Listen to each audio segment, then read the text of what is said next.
future CEOs, guys. Charles, the prof was very hearty in his approbation and lavish in his praise of you. Would you like to just introduce yourself and then don't be shy, brag a little and tell these guys why they should be listening to you, please. So I'm Charles Savage, I'm CEO of Purple Group. I'm going to give you a short history. I've been in financial services, which I'm going to focus on. I'm going to talk about everything I did wrong prior to that. But I've been in financial services for 15 years, and I was drawn to the industry because there were two forces going on back in 2000 that I thought were going to change the game forever. The first was the onset of the internet. It was maturing. It was starting to become a real platform on which e-commerce, education, enablement was going to happen. And 15 years later, as that's happened, you've all probably got internet access now, and everywhere you go, and it's low cost and it's high speed, and getting better all the time. The second thing that was going on that really excited me was black economic empowerment. Suddenly, 99.9% of South Africans were going to have access to financial services, which had not been the case before. And I felt that those two things were going to radically change the game. And so I was attracted to financial services, and I wanted to do something that took I want to say advantage was the wrong word, but let's use it, took advantage of that opportunity. And I've spent my last 15 years doing that in different shapes and forms, but with the same group. And so my real background and passion is about enabling South Africans to take control of their wealth and financial future. And I've developed several strategies and businesses around that. And the one we're going to talk about the most, I guess, is EasyEquities tonight. You do have a number of awards that you guys have received. Brag. Yeah, so last week the week before Business Day, Financial Mail gave us the Best Stockbroker in South Africa award. Yay! Yeah, congratulations. Love that. Yeah, it feels really good. I mean, we're up against, Standard Bank came second. I don't know if you know them. Behind Standard Bank was PSG, and then there was a small company called F&B.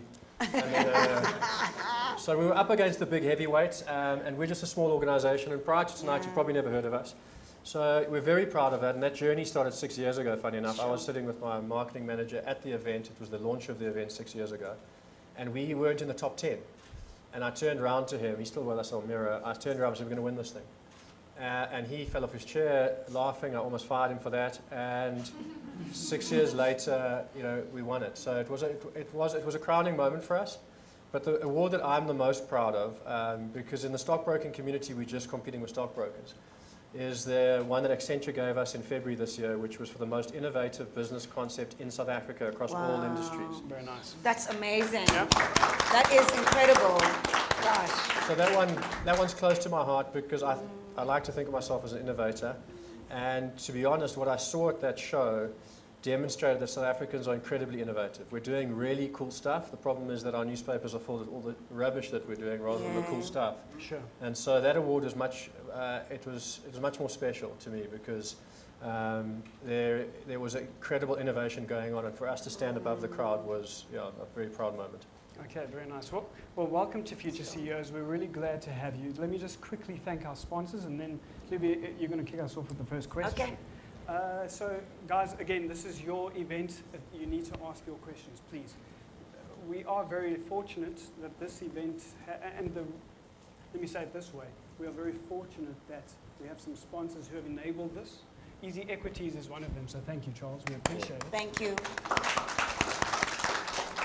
We also have Slido, and they're helping us here. We have Cliff Central, who are our partners, our family, so we're very grateful to them. Also then PPS. Do you guys know PPS? If you don't, make sure you find out who they are. And then finally the UJ, Faculty of Management. Where's Renelle? Is she here? Renelle, thank you very much. We really appreciate it. Prof is still here. Prof, thank you. Thank you. All right, let's jump into it. Hlubi. Let's start. Let me hit you with the jugular. At the jugular, innovation. It's thrown around. It's used. We're told to be it, do it, ask for it, live it. What does it mean to you? Give us another couple of ways you would describe, you being an innovator, the best. Yeah. So innovation isn't creating things that haven't been done before. That's pioneering, and for me, innovation is about taking old world kind of concepts and putting a new world spin on them. So a good example that probably everyone will know is Uber. Uber didn't invent the taxi.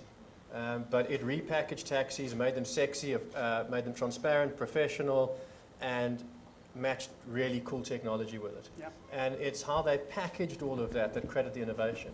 Apple's another example. Apple didn't invent the smartphone, but I remember holding the first Apple phone, and the way they packaged it was just so different to anything that I touched before. And so the innovation was in how they packaged and brought those things together. So for me, it's about addressing old world problems, things that have been around for a long time, in a new way that just feels really good and appeals to that generation in terms of, what are their touch points, what are the things that, how do they want to engage.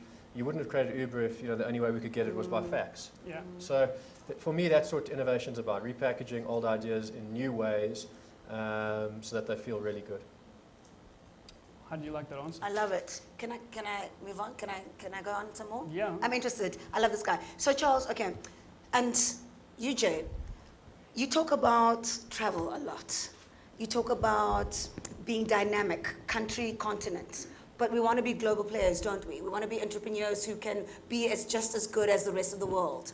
What's your take on just being a global contender and being South Africans? Yeah, look, I sort of grew up with this understanding that South Africans had a different rating in the global economy, and our rating was lower. That was sort of entrenched in me. I don't know why, but it was. And I must be honest, it took me a long time to get over that, and it was travel that gave me the context to realize that South Africans are as good as anyone else.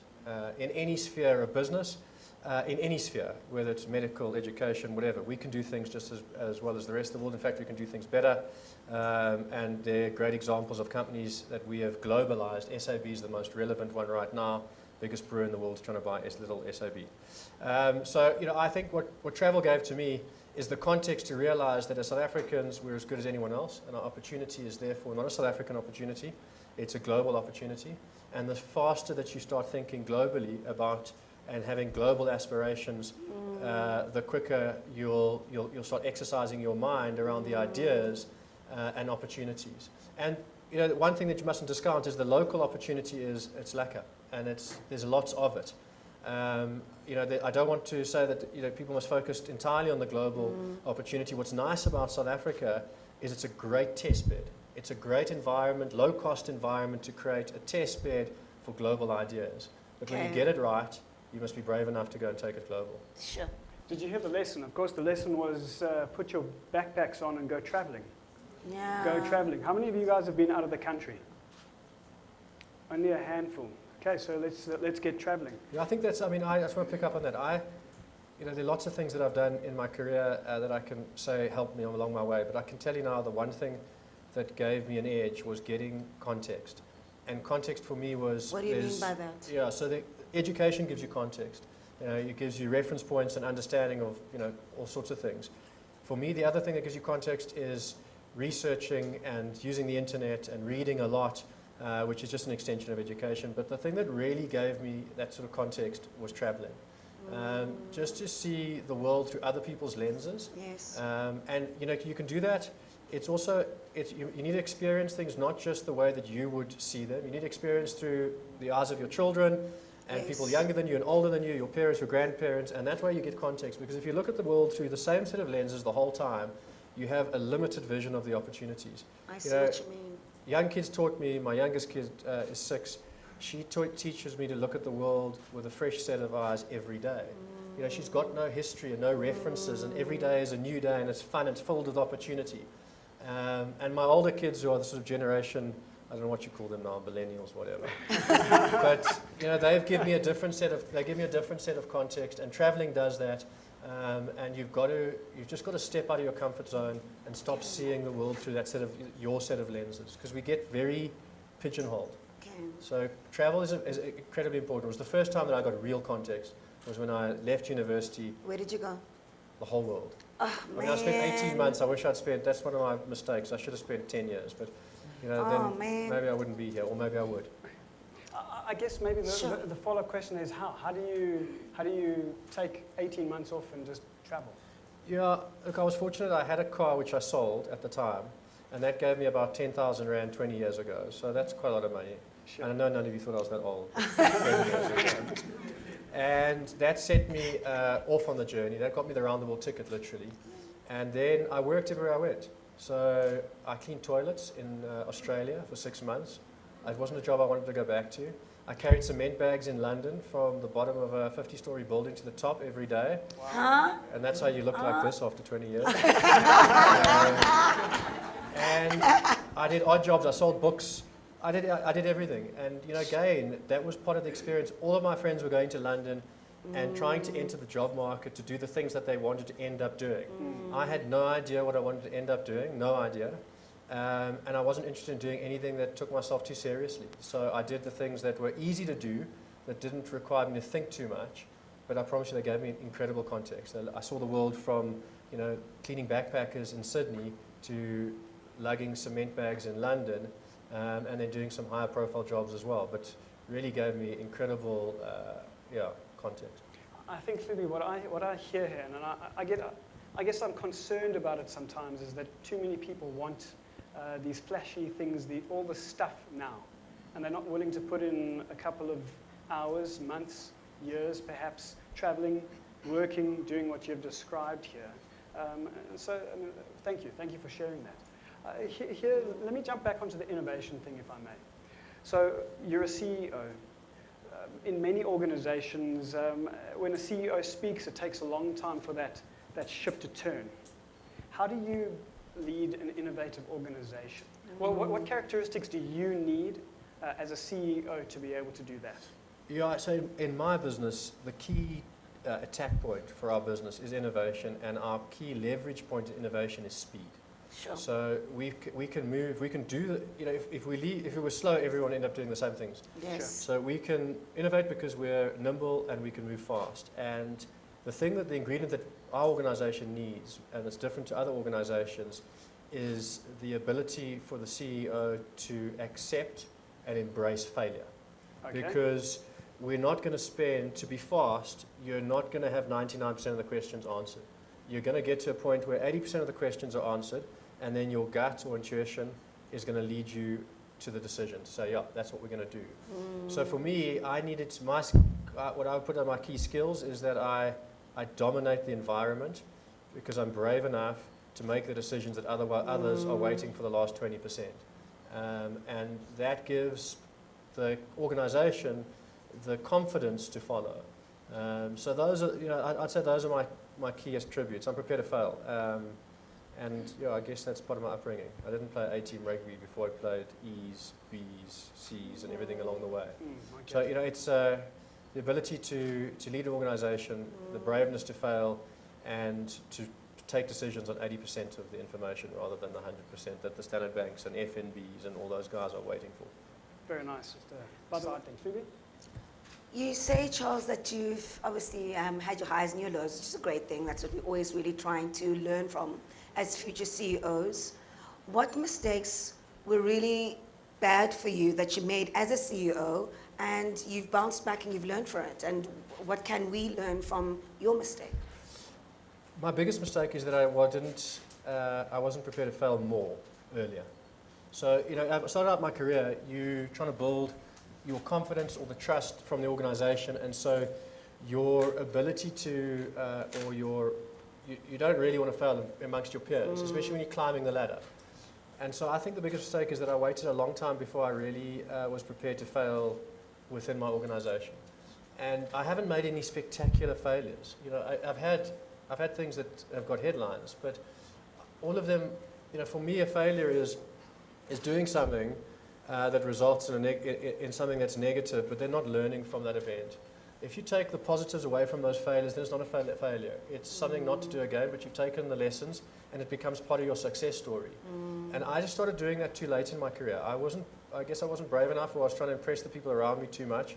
And South Africa has got a very intimidating framework when it comes to failure. I mean, when was the last time you heard of a company paying a bonus to someone who failed spectacularly? Never. It doesn't happen.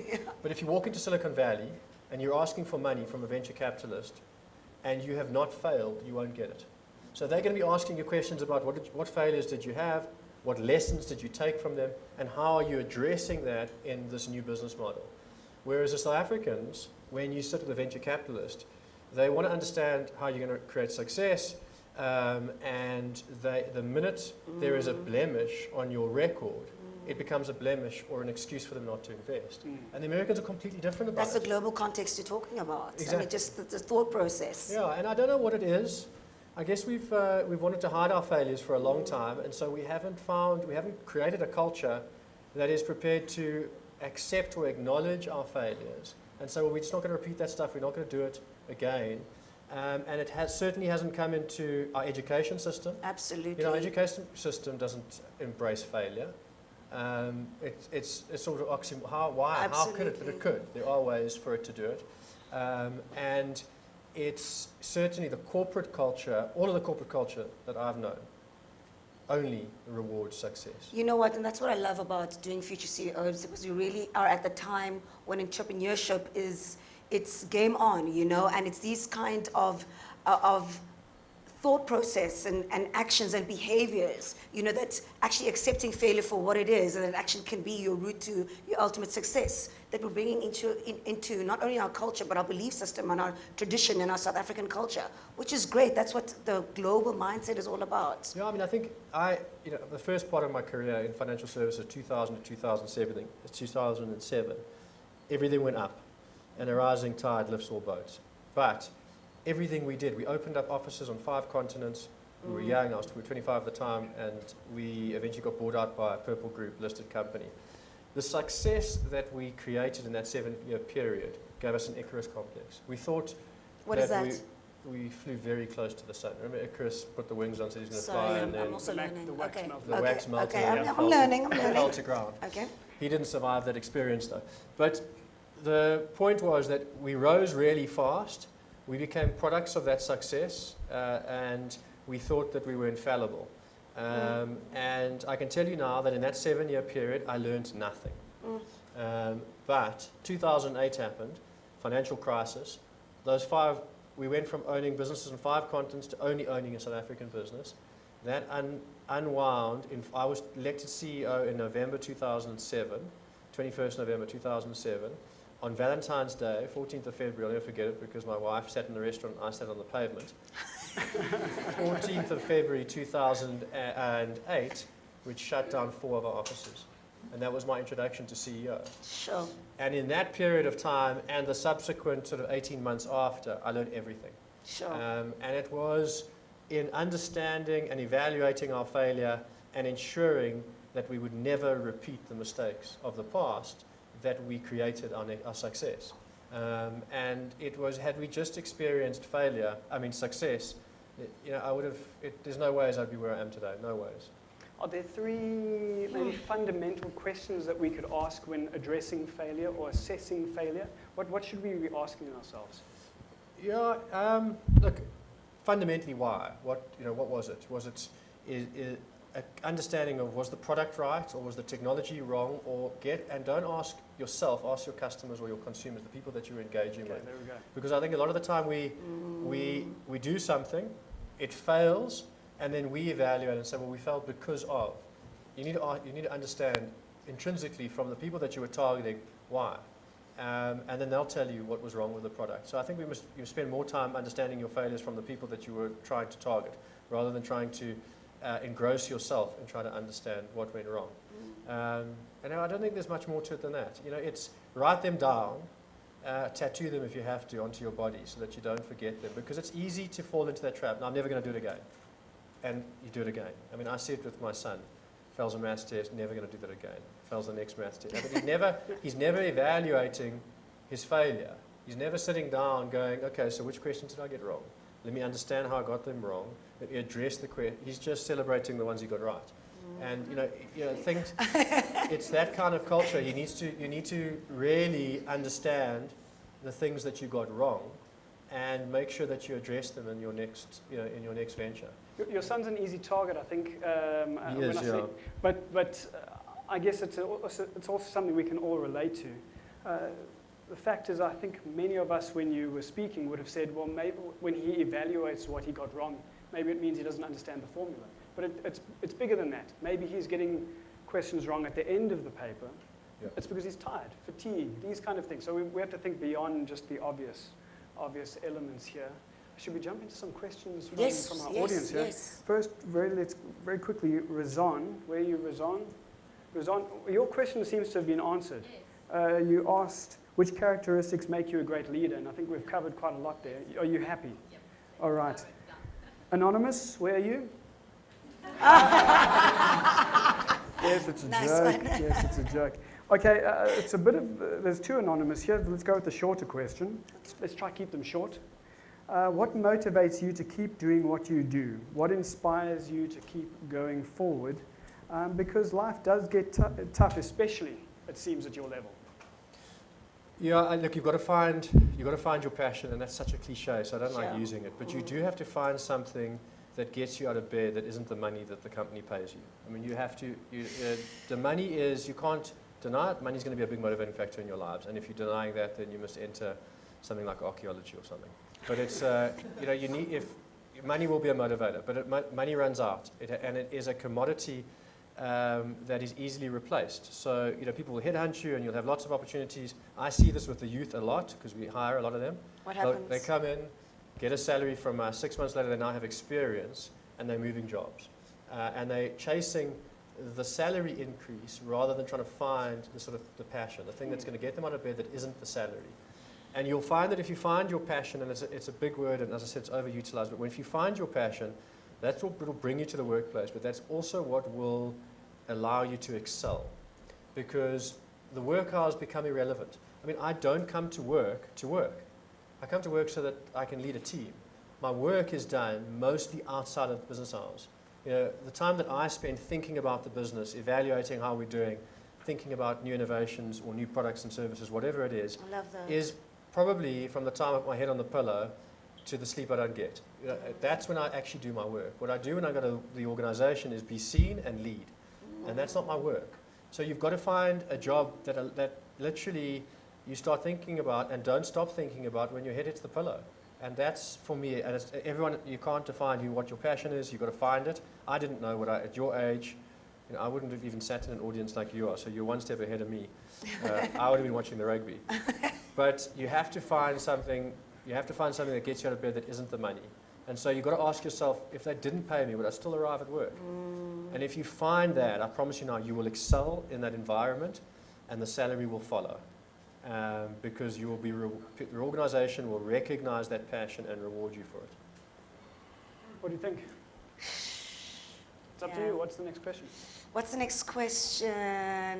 Okay, so you say you go to work, EasyEquities, and you go there to motivate your team. What else do you do in your day? Tell us your day-to-day. Yeah, so I mean, I spend my morning. CEO day-to-day. My morning getting context. I read the newspapers online. I don't do the old world stuff. I'm massive. I read my newspapers through Twitter, which is interesting. So I've got key people that I follow. So I spend my first hour of the day literally scanning what I missed while I was sleeping, and then reading the stuff that, and I scan. I don't, spend an hour doing it. Then I come to work and I deal with, typically end up in meetings the entire day. And those are set for me mostly by my marketing team before my day with this kind of stuff, which is really cool. And the time in between, I'm really just trying to manage the things that I need to sort out in the next 2 or 3 days. The sort of focus points that I need to deliver on, that are either budgets or plans or things that are within 3 or 4 days horizon. I'm not the kind of guy who can work on things that are 4 or 5 months away. I'm not like that at all. In fact, I can't budget. It's like whatever. It's too far off for me. So I like, I fill my diary in time with the things that I know I need to complete within the next 2 or 3 weeks. And then what I try and do is get a sense of what's going on in the organization. We've got very open plan offices. I walk the floor a lot. That's why I wear this thing, just to tell me how much I walk.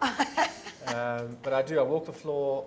I hope that I engage with them and try and understand what problems they're dealing with, see if I can address them. I try and push them from behind, not pull them from the front. What makes you a good leader? I don't know. You have to ask Romy. I don't know. It's a hard question to ask the leader. It's the staff would have a better answer. I don't know what makes me a good leader. I think I'm passionate about what I do, and I think I think passion in an organization is easy to identify.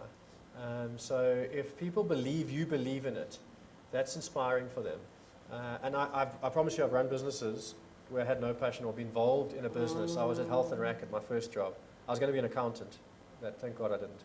But Sorry, any accounting majors here? Sorry. Look. I don't regret the degree. But my first experience of accountancy was Health and Racket Club, and literally all the directors were stealing the company's money. Oh, wow. And they all ended up, a lot of them should have ended up in jail, they're instead in Australia, which must just be like jail. And I realized very quickly that it wasn't for me. There was nothing, and the people in the business had no passion. There was no leadership going on in the organization. So, you know, I don't know what the ingredients of a good leader are. I think it's different for different situations. I couldn't lead a university. I couldn't. There are lots of organizations that I can't lead. I found the one that I can, though. And so I'm good for this organization for now. Could I run F&B? Not even a small department within it. Because I don't do corporate culture, I don't do corporate structures, I don't do wait and see.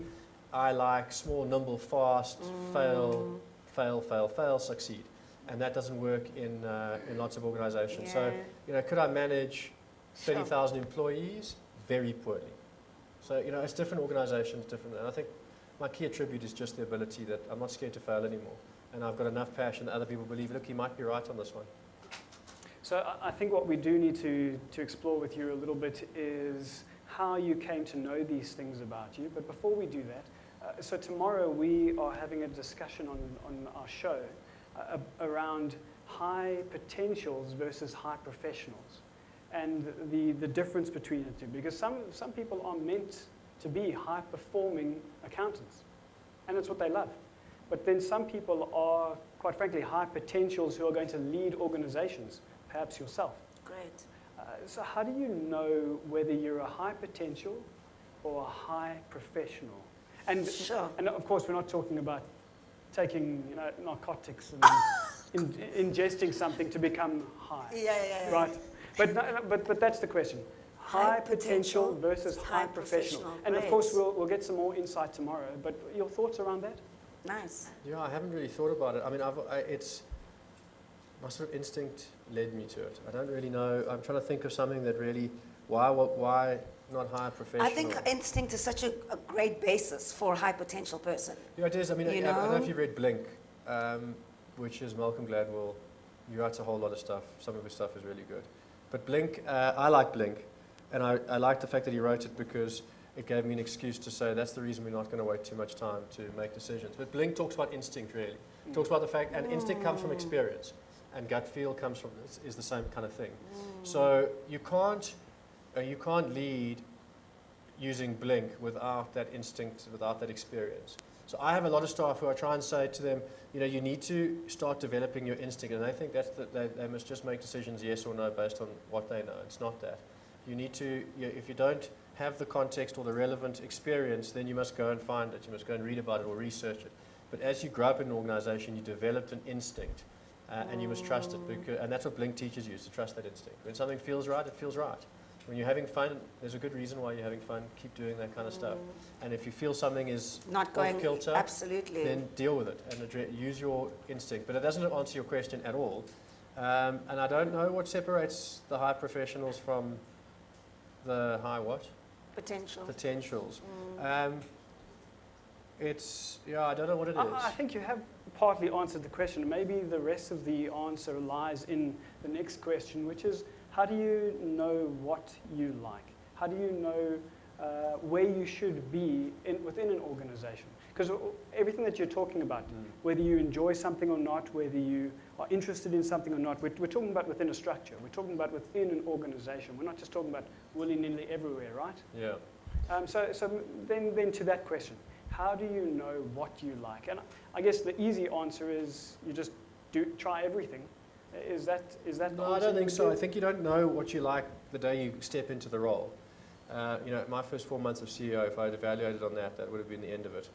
And I didn't know that I didn't know the journey would be this long or this good. So, but when I knew it was right, was that feeling where getting out of bed on a Monday morning felt good, and wanting to go to work and not taking my work living with me at home, and not something that I felt that I needed to get paid to do, something I wanted to do, and something that it's got to go back to that, something that you want to make a difference in a specific area, and you feel like that is something that's important to you. And when you find that kind of balance, then then you know it's right. It feels right, but it doesn't come. There's not a single job, other than maybe my accounting one, that I knew was wrong for me in a short period of time. So you've got to experience it. You've got to give it a good chance, and then if it starts to feel good and you start to feel like this is something that gets you out of bed on a Monday morning, and if your boss turned around and said, look, we're going through hard times, we're not going to pay you for 6 months, you'd still do it. And that's what happened to us. Good test. First 6 months of business, we didn't get, well, it was the first 6 months we got paid. The second 6 months we couldn't get paid. We literally, small team, 5 of us. Sure, that's tough. We didn't have the money, and they were like, "We're going to still come to work," and we were like, "Yeah, we're all going to come to work." And well, what are you going to do? So I don't know. We'll get by though. So when I knew that I was prepared to come to work and not get paid and muscle it out, I knew I was in the right place. I knew I was doing the right thing. And prior to that, I mean, I sold websites. I loved it, but if they told me, well, they did also stop paying, and I left. So there are jobs that you will find in your career where you go, you know what, this feels right. I feel like I can make a difference, and I'm going to make this thing work, even if they don't pay me. Hlubi? Any questions? Should we go to questions? Sure. Yeah. Everyone's coming in, not everyone, but a lot of people are coming in anonymous. Be brave. we want you on camera, Anonymous asks this question, and this is a really good question. Where did you learn to take risks? It's a good question. Where did you learn to take risks? Or what pushed you to be a risk taker? Because university does not teach us to take risks. Yeah, there's sort of 2 aspects to it, I think. The first is your psychometric profile. There really is, there's science behind it. I mean, we do psychometric profile assessments of our staff, and the one that we used was developed, I think, in the First or Second World War. And they were developing it to try and understand who should be the front line, because the front line ended up dead. Those are the guys who ran down the trenches, and invariably 80% of them were shot. And so it takes a very different character to go stand on the front line, stand up, and then run down the opposition. Sure.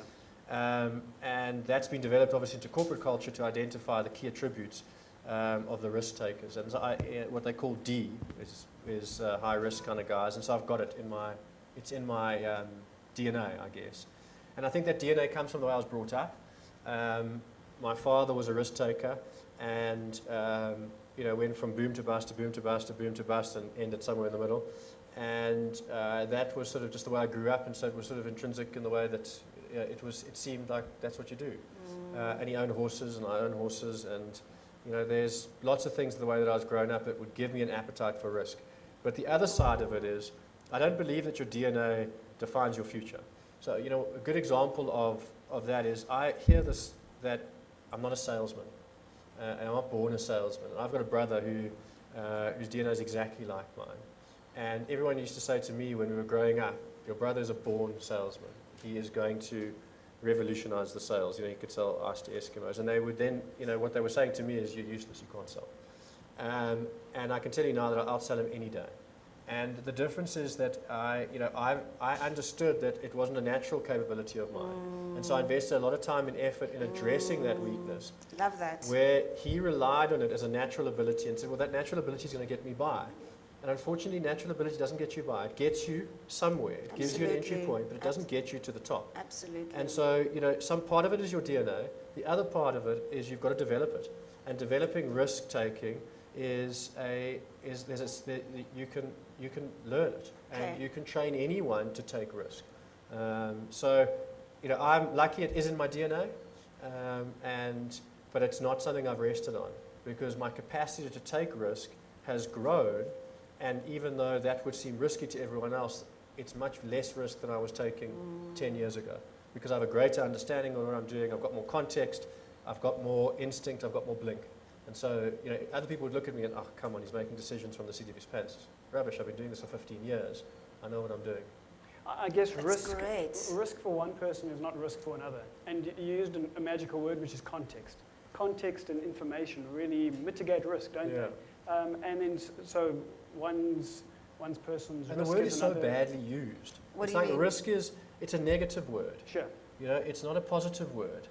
Well, let me tell you, if you don't take risk, you will not succeed in any sphere, Did you hear any that, profession. guys and girls? So you've got to, Sure. you have to become acceptable. You have to accept. I mean, just choosing a degree. There's so much risk in that. Absolutely. And all of the choices that we make as kids and adults and whatever, we take risk all the time.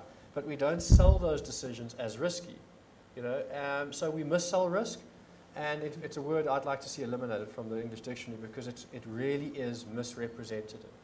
I don't know what we'd call it, but not. It's just, in my world, investments, the word risk is so misunderstood. Okay. And it almost needs to be eliminated. Because what we don't evaluate at all is what's the opposite of, let's say, if you don't take risk, which is the opposite of taking risk, what then? Are you not taking risk? Do you understand how much risk you're taking by not taking risk in your lives? You know? So true. So you've got to think of that. That was awesome. Sorry, that got me going. Oh, very nice. I think that introduces us to our next question quite nicely. Sure. Wilma Muyengwa. Oh, here you are. Yeah. Wilma is asking, what are the main challenges faced in the financial market and how does one rise above the rest? I guess, are you speaking specifically about leading a company in that market? Is that what you're talking about? There we go. Yeah, so I'm going to personalize that down to our business. The major challenge that we face is creating a platform that embraces all South Africans. And as a financial services, I think that we are the biggest discriminators in the market. And what I say by that is that we like wealthy clients. But our obligation to South Africans is to create wealth, not to service the wealthy. And so our biggest challenge is to take what I've just said and actually translate it into financial services that empower and create wealth for all South Africans. And don't exclude you based on your personal wealth, your education, your location, whatever your demographic profile is. And that's the biggest challenge that I think financial services face. The second part of the question was? How does one rise above the rest? Yeah, for me, in our organization, it's really just about speed of execution, being faster than our competitors. We operate in a big space, big brands. You know, their decision-making process is floors in buildings. Mine is a short walk down the passage. True that. You know, and you know, we've got to leverage that. We've got to make sure that we're always moving forward. Standard Bank slogan is always moving forward, or something like that. That's what they dream of doing. By the way, I think that they, as an organisation, that's one of their big challenges, is to move faster. I mean, how did F&B displace them? It's all about F&B, move faster. You know, they had a CEO who led them to innovate and move faster, and now all the banks are playing catch up. So our real sharp end of the sword is our ability to move fast. Okay. shall we take another one? Yes. You've got a question? No, I'm just taking it into my own spectrum of life. I mean, that's just a metaphor of just being effective and efficient, you know, faster than your competitors. You know, it's no more a David and Goliath game, you know, it's that who gets to the jackpot first. You know, and it's a great point, because I think everyone thinks that you have to work harder or longer. That's Smarter. not it. It's smarter and faster. Absolutely. And you know, that's the modern world today is all the tools are there. I mean, think about what it must have been like 50 years ago to do the stuff that we do in seconds. You know, so we've really got this capability to accelerate our own success. We're seeing examples of that. Uber, Instagram. I mean, Instagram replaced Kodak in 5 years? You know, who would have predicted 30 years ago Kodak would be gone today? You know, and these giants are slow. Instagram, little startup, 5 people, 5 years later, no more Kodak. And those are your opportunities. But the one thing that you mustn't be fooled into is that, like any profession, those opportunities don't come easily. You know, it's the top 1% or 0.5% that will create Ubers and Kodaks and all those kind of things. But it's what you don't have.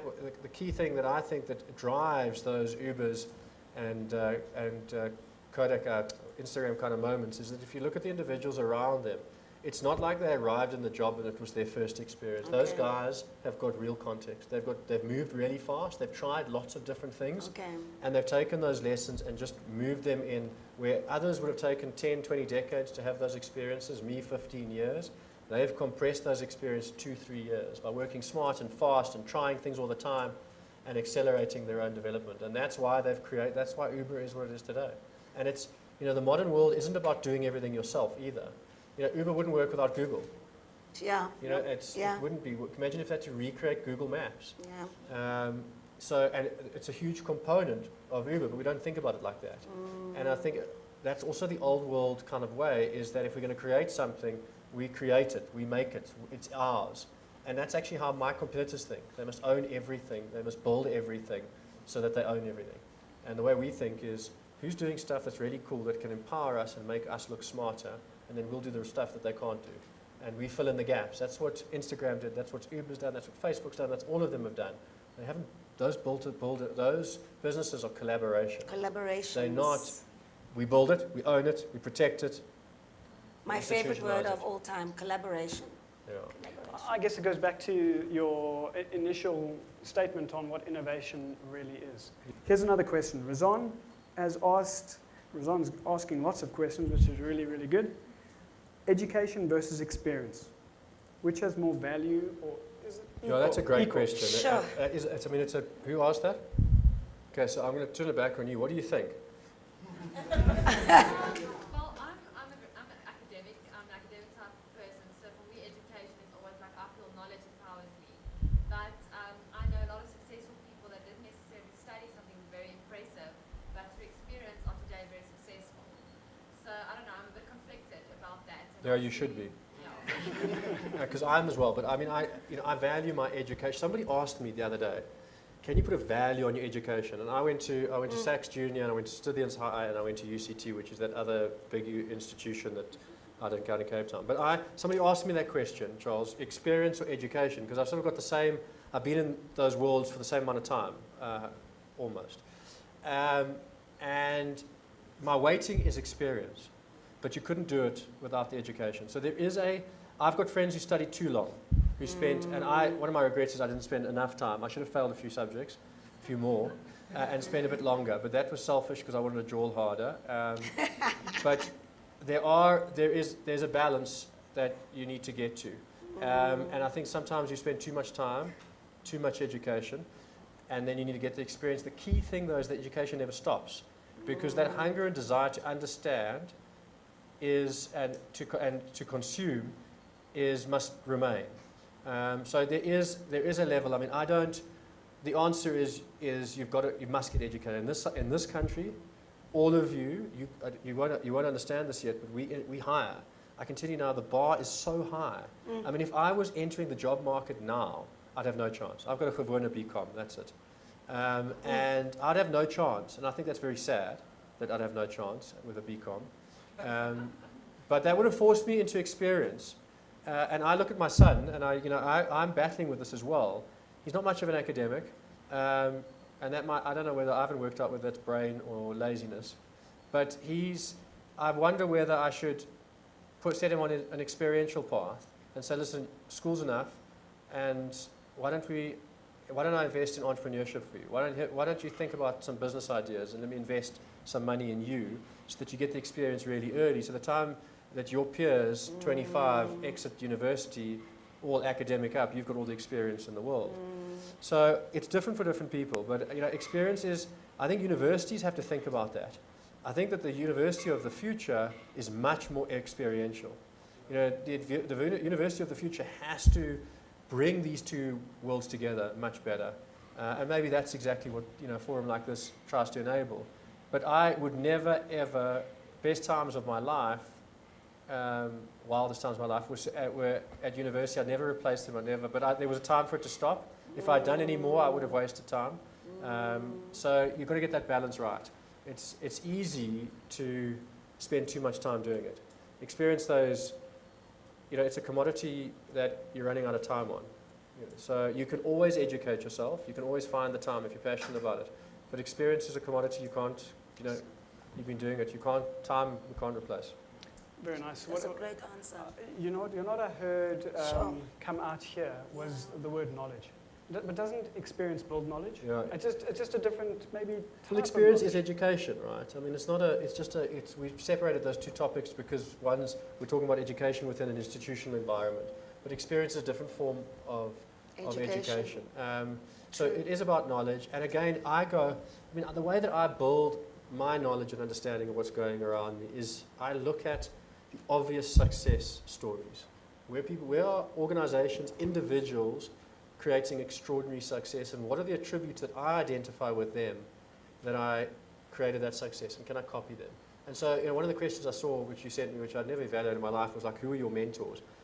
I haven't had a single, I've had thousands of mentors. I mean, from my parents growing up, to Mandela, to just Steve Jobs, to everyone, to Michael Jordan, to business leaders that have created extraordinary success, Johan Rupert, and I've tried to understand where they got those attributes from, and how they manage them and how they use them to their success. And I've tried to replicate them where I can. And where I can't, I need to hire people who can do it. So, Nelson Mandela for me had unbelievable humanity and humility. And those aren't attributes that are necessarily my best qualities, but those are extraordinary attributes to have within an organization. And so if you don't have them, recognize that and bring people in who do have that humility and humanity. And so, I think for me, it's about you've got to identify, it's easy to identify success. We boast about it's in the headlines, but more than, you need to understand what's driving that success. What's driving Uber? I love Uber, it's my favorite organization Clearly. at the moment. What an extraordinary success story. Yeah. Who would have thought? I've never taken a taxi. I would never take a taxi prior to Uber, ever. Yeah. And my whole family uses them. The only one that doesn't is my 6-year-old kid. And I entrust my 14-year-old daughter, my 17-year-old son, and my wife to Uber every day. And that's changed. It took them, I think they'd been around 3 months, and I made that change. And they announced that they had 2 millionth customer in South Africa in less than 18 months. Extraordinary success. And so I want to understand what's driving that success. And for me, going back to what I've identified, it wasn't Google Maps, right? It wasn't the technology. What I think Uber does better than any one other organization in the world is that they value the customer more than the customer's custom. So they value the customer more than what he pays them. And that is extraordinary insight, because what they've worked out is that if you treat people equally and give them a wow experience, they are far more valuable to you than if you rank them and give them an experience that is different based on their ranking, the economic ranking. Very nice. And so I took that lesson and said that was one of the key ingredients in EasyEquities. How does someone who's got R1 who wants to invest, how do we make him feel like the guy who's got 10 Rand, R1 million, 100 million? And we So need true. because that R1 guy's got as many friends, probably more friends than the R1 million guy. And the power of that is what Uber understood, because you've never seen an ad for Uber, maybe on the university, but I've never seen an ad for Uber. All of their business comes from referral marketing, because you get out of the car and you go, oh my God, that was an incredible experience. And you can do it with $10 and hail it down and go around your block. The guy opens the door, he closes, he treats you like you're a legend. You're telling your friends, you're telling your, And Uber, what they absolutely. don't do, which was a key ingredient, they don't tell you what the value of the trip is. So every other taxi service before, they said, where are we picking you up and where are you going? They didn't ask you that because they wanted to get a map to work out where you were going. They did it because they wanted to know what the value of that was. And then they would prioritize you based on that trip value. So if you were doing a 1,000 Rand trip, promise you the taxi arrived quicker. Yeah. If you're doing a 10 Rand round the block and the taxi was different, Uber doesn't do that. They only tell you the destination when you get in the car.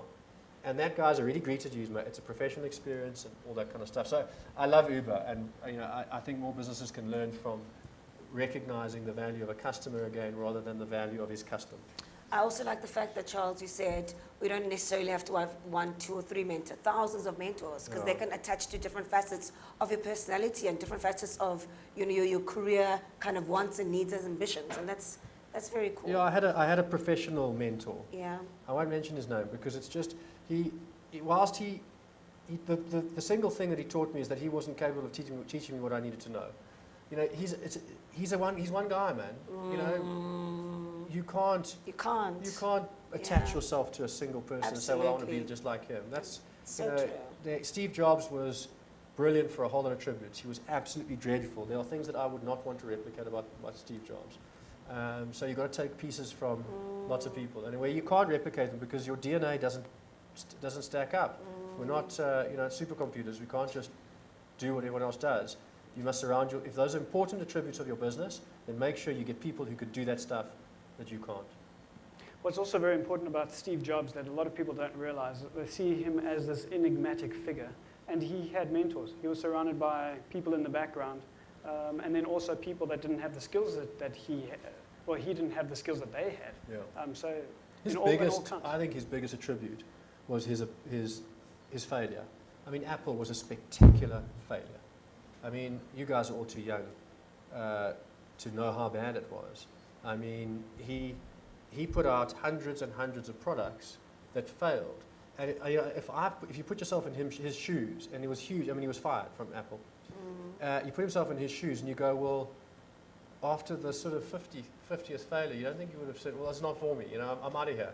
But he had incredible belief, and he took lessons from all of those failures and ultimately created the product of our time. I mean, there's no doubt. There will be better ones in the future, and Apple won't create them probably. But he created the product of our time, the one that everyone talks about. Everyone is trying to replicate it. But it was only through that spectacular failure, and the resilience to keep coming back is extraordinary, but that was his key ingredient. Another question? Do you have another question? Let's go for the questions from the YouTube. All right, Jerry. Where are you, Jerry? You've asked a very nice question. Where's Jerry? Jerry over there. Jerry has asked, Dr. John Maxwell talks about the 5 levels of leadership that all leaders need to aspire to. As a leader, how do you ensure that your followers share your vision? Yeah, so I mean, you employ a team that's really good at communicating and translating your messages. Because I'm not a particularly good communicator. I'm really good inside my head, so I know what I'm trying to do. I find it very hard to visualize it, and sometimes very hard to articulate it. But I know what's going on here, and I know what feels right, and so I get really good people around me who I can give my ideas to, who can put it on whiteboards and translate it into communications where people get it and they buy in and they stand in behind it. So for me, it's about ensuring that you translate the message so that everyone, the tea lady, the receptionist, the executive and manco around you, and everyone else understands what you're trying to do and personalizes it and makes it real in their everyday job. And I'm not good at that. I mean, I'm really not. I get so frustrated because I said, that's not what I told you to do. And it's like, you didn't tell me what to do. Yeah. You gave me this 3 lines and you said, do it. So I'm not good at that. But I've got a really cool creative team that understand me, have worked with me for a long time, and they go, so Charles, let's just get this right. Is this what you're trying to say? And I'll go, no. And is this, okay, I think we've got it. And that's that's exactly it. But I can't do that. I can't visualize. I'm not good at that kind of stuff. That's why I hire other people to do it. It's a good answer, right? I think the other aspect of it is this, is that too many of us, and maybe it's from our textbooks.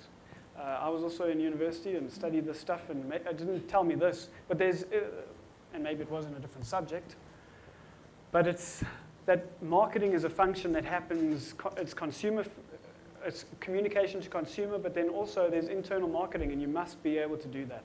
If you do not communicate inside of your business, how are you going to communicate outside of your business? I mean, and that's why you always have the smartest people on your side and in your room. I'm on your side here. Are you saying I'm the smart? Yeah, you're smart. That's why I'm in your corner. But always surround yourself with smarter people, basically, is the gist of it. Yeah, that's exactly I think what the best leaders are not smart. They're surrounded. I think the best leaders understand Absolutely. where they're stupid. Yeah. And Yeah. so they... Nice. So, Nice, huh? I like that. I like that Write a lot. that one down, right? I like and so that a they lot. surround themselves with people that are... I mean, I think that was... Like that. Someone said that of good, really good world leaders, presidents, is that the best presidents know they're stupid, and they surround themselves with really smart people. The worst leaders are the ones that think they know everything. Absolutely. They think, and they create, and we've got lots of examples. Those guys end up as dictators. And Die in office. Yeah, exactly. So Yeah. I think really good leadership is about understanding where you're stupid. We are running out of time, Hlubi. You're going to end us off with the question. Think about it for a moment. Okay. Guys, so what we're going to do from here, as I mentioned, we are going to hear from EasyEquities and understand what they do. We're going to answer so many of these questions around who they are and what differentiates cool them? stuff. How can you get involved? Is there education in terms of investments and the financial markets? We're going to hear from them in a moment. But before we do, Hlubi, a final question, and then we'll stand up, we'll clap like he's a rock star, which he is, and clearly we now know why. And then we'll take a couple of photos, but before we do that, we'll head into EasyEquities, the presentation. All right, Hlubi? Charles, you're sitting in front of yourself at this age. What advice would you give to you? Travel a lot. Are you listening? And then I think that the two key attributes, which I must be honest, I didn't have, is you've got to have building trust and loyalty within an organization pays. And I think that I jumped around quite a lot to start with, and that time that I wasted in building my trust and loyalty within an organization has cost me quite a significant amount. So you need to, go and get some context, travel a lot, and when you've worked out what you think you want to do, then go and do it and give it a sufficient time and build your trust. Put a lot of value in building your trust and loyalty within an organization. Because I think in this generation, especially, there are too many Uber, Instagram kind of stories. And so there's a lot of people that it's instant gratification, and I'm a guy who digs instant gratification. So, if there are two books in a bookstore and the one says wait 3 weeks and the other one's 500 times more expensive, I'll buy the 500 times more expensive book. But that's not how and I ran my career like that for a while. And actually that was a really poor choice. You need to get some tenure, you need to spend time in that place, work it out, see if it is for you, and build your trust and loyalty within an organization. Because the 10,000 hour rule, it's a rule. Okay. It's not some, I like these management books, half of them are rubbish, the other half are okay. But the key for me is that 10,000 hour rule is key. You don't know nothing until you've done 10,000 hours. I promise you really don't know anything. So if you're building a career, you've got to put 10,000 hours in. And it's hard because you've got to work out is it the right place, but you'll find that out probably in the first 1,000 hours. And then build your trust and loyalty with an organization and stay. That's really, I guess, what I'd tell myself. I spent a lot of time jumping around, chasing the next pay increase. And it felt good at the time, but it was really poor decisions in terms of my end state, what I was trying to achieve in my career. Well, Wow. How do you feel about what we've heard, Hlubi? Blown away, educated, stimulated. And just, I know what I want, but now you've given me kind of, that stamp of approval on some, what you want. And that's my instinct telling me. So thank you for that. How do you guys feel? Well, let's hear how they feel. Charles Savage, thank you for being here. The CEO of Purple Group Limited. Thank you very much. Yay!